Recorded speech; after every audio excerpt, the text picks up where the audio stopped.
Right. And so the title is simply that: wind, water, sand. Those three elements.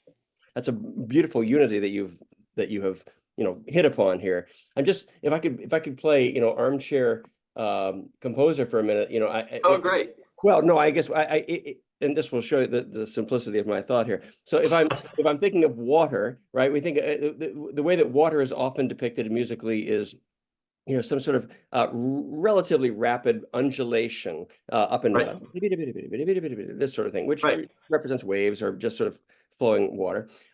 In the case of wind, we often hear things that kind of go, if I'm, like Right. a little breeze, where it was some chromatic, and they're now we do have quite a bit of that in from time to time, at least Of in your course. we see Yep. that. And I would say that there is a lot of there's a lot of surface energy and motion in the piece. At the very beginning, you have the strings playing this kind of it's an active rhythmic texture. Harmonically, it's not moving much, right? But it's kind of shimmering almost. Right. Then you have this bass theme that comes in with in more sustained, longer notes. I guess what I'm getting at is how does one represent sand musically, or you were not necessarily thinking that literally? You were thinking more of the idea of just things flowing in general, Well, you asked the perfect question. So, having decided on the connectedness of the wind, water, and sand, very quickly when I started the writing process, I decided not to do the quite literal thing of have a sand theme and a water theme and a wind theme, or to, as you say, literally depict what those things sound or look like. Now, there are a whole host of surface level like, so I did give the listener, if you're listening for something that's shaped like a sand dune, you're going to get some of that in the piece, certainly. But the thing that was more interesting to me was their connectedness, and as I tried to reduce it to sort of elemental level, I made another discovery, which was this is such a stark landscape, and its elements are, it goes up, it goes down, right? It repeats, Mhm. it changes color.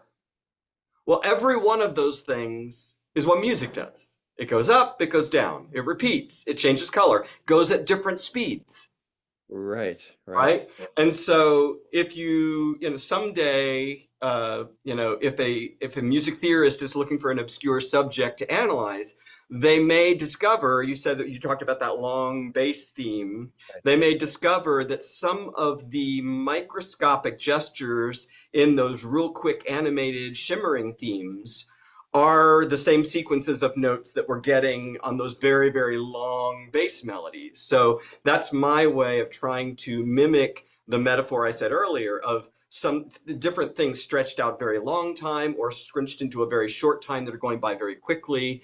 It's not, I'm trying not to be literal, and I wasn't trying to put myself into like a compositional box where I was using a system or anything like that. As I started to think of that, and as I looked at the landscape, I started feeling like I was walking through a sort of a musical experience. Right. And so the piece is not literal. It's not, other than the up and downness of it. It does have what I would describe as modestly exotic scale patterns occasionally that can be evocative if you want them to be of a more like, Ben-Hur desert scape. If you want to think of sort of desert scenery as having those evocative, more exotic scale patterns, but more I was focused on the connectedness of everything. So this is Wind, Water, and Sand, which will be receiving its world premiere. There it is. You got the full color version. Mine is well, Right, you got it before it got its cover design. Yeah, well, anyway, I don't get the pretty pictures, but I'll bring you a pretty one when I come in January. fair enough, fair enough. All your markings will be in the old one though. Well, that is for sure true, and I'll leave them there as well. But this is receiving its premiere with the Boulder Philharmonic in January. Oh my gosh, I'm sitting here. I don't remember the actual date. It's It's Sunday. January 12th, Michael.